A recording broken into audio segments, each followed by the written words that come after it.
Hello everyone, good morning. Welcome to my channel Sushant online blog.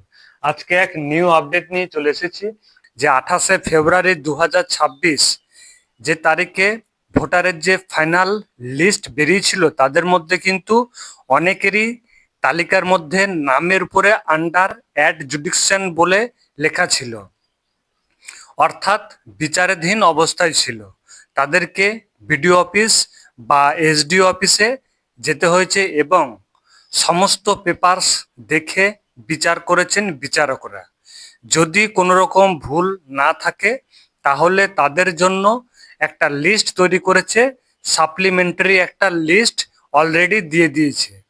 তো কাদের কাদের নাম voter লিস্টে আবার পুনরায় উঠে গেছে, অর্থাৎ ঠিক হয়ে গেছে আর বিচারাধীন অবস্থায় নেই, কিভাবে চেক করবেন সমস্ত রকম যে প্রসেস, ফুল প্রসেস কিন্তু আমি দেখিয়ে দিচ্ছি।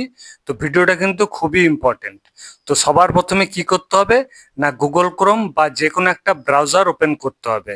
তারপরে এখানে লিখতে হবে সিইও westbengal.wb.gov.in। এখানে দেখুন পেজ ওপেন হয়ে গেছে। এখানে দেখুন, এখানে লেখা আছে যে বিভিন্ন ধরনের, দেখুন এখানে লিস্টে সব আসছে, তার মধ্যে এখানে ক্লিক করতে হবে। এখানে দেখুন অপশন চলে এসছে এসআর ফাইনাল রোল 2026। এখানে ক্লিক করবেন। ক্লিক করার পর দেখবেন পেজ ওপেন হয়ে গেছে। পেজ ওপেন হয়ে গেছে, দেখুন এখানে এখানে দেখুন টোটাল লেখা আছে ইলেকট্রাল রোল ওয়েস্ট বেঙ্গল, তারপরে ইয়ার অফ রিভিশন, তারপরে এখানে রোল টাইপ। এখানে ক্লিক করবেন। ক্লিক করার পর যেটা বললাম যে নতুন একটা লিস্ট অলরেডি দিয়ে দিয়েছে, সেটা হচ্ছে এই দুটো লিস্ট। এখানে দেখুন লেখা আছে অ্যাডজুডিকশন বলে সাপ্লিমেন্টারি লিস্ট ওয়ান। এই লিস্ট ওয়ানে কিন্তু আপনাকে ক্লিক করতে হবে। ক্লিক করার পর তারপর এখানে আপনার যেটা ডিস্ট্রিক্ট, সেই ডিস্ট্রিক্ট এখান থেকে সিলেক্ট করে নেবেন। এখান থেকে আপনার ডিস্ট্রিক্ট সিলেক্ট করে নেবেন। করে নেওয়ার পর আপনার যে অ্যাসেম্বলি, অর্থাৎ আপনার কোন বিধানসভা, সেই বিধানসভা এখান থেকে সিলেক্ট করে নেবেন। সিলেক্ট করার পর দেখবেন অটোমেটিক এখানে ল্যাঙ্গুয়েজ সিলেক্ট হয়ে যাবে। আপনার যেটা ল্যাঙ্গুয়েজ সেটা সিলেক্ট করে নেবেন। তারপরে নিচে দেখুন ক্যাপচা ফিল আছে, এখানে কিন্তু ক্যাপচা ফিল করতে হবে। তার আগে বলে রাখি যে এখানে দেখুন সার্চ একটা বটন চলে এসছে। আপনাদের যে পার্ট নাম্বার, সে পার্ট নাম্বার কিন্তু এখানে লিখে দিতে হবে। আপনি কোন স্কুলে ভোট দিতেন এবং আপনার যে পার্ট নাম্বার সেটা কিন্তু এসআর এর সময় যে ফর্ম ফিল আপ করেছিলেন সেখানে কিন্তু লেখা থাকবে। আপনাদের সুবিধার্থে আমি যে কোনো একটা পার্ট নাম্বার নিয়ে নিলাম এবং এখানে দেখুন সিলেক্ট অল আছে, সিলেক্ট অলে কিন্তু ক্লিক করবেন না, তার নিচে একটা টিক বক্স আছে, এখানে টিক বক্সে ক্লিক করবেন। ক্লিক করার পর তারপর এখানে ক্যাপচাটা ফিল করবেন। তারপর এখানে ডাউনলোড সিলেক্টেড পিডিএফে ক্লিক করবেন। পিডিএফটা ক্লিক করার পর দেখুন এখানে পিডিএফ চলে এসেছে।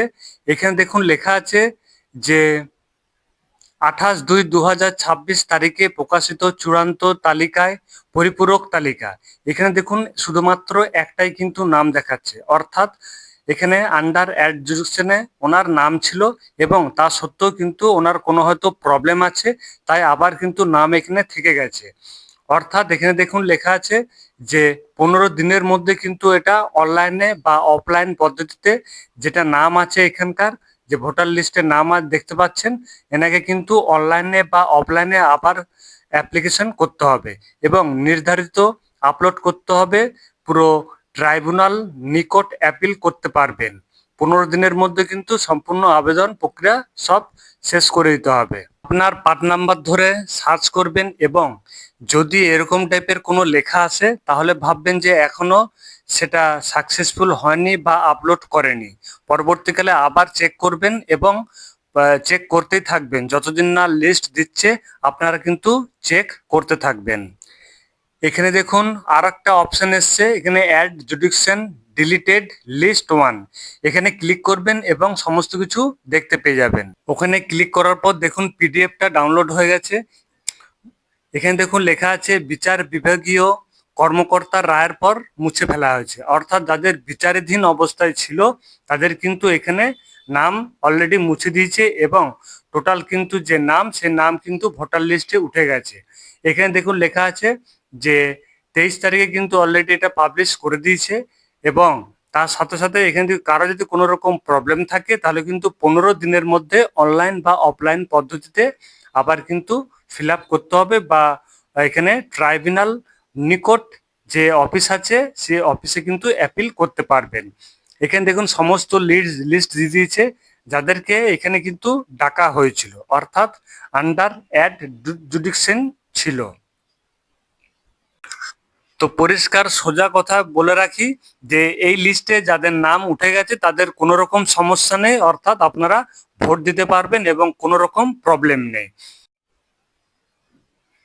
এখানে দেখুন আরেকটা লিখেছে যে যে এই তালিকা তৈরি করা হয়েছে এই তালিকার মধ্যে কেউ যদি অসন্তুষ্ট হয় তাহলে কিন্তু 15 দিনের মধ্যে অনলাইন বা অফলাইন পদ্ধতিতে ভারতের নির্বাচন কমিশন কর্তৃক এখানে কিন্তু বিজ্ঞপ্তি অনুযায়ী আপনাকে আপলোড করতে হবে ট্রাইব্যুনাল যে নিকট অ্যাপিল করতে হবে।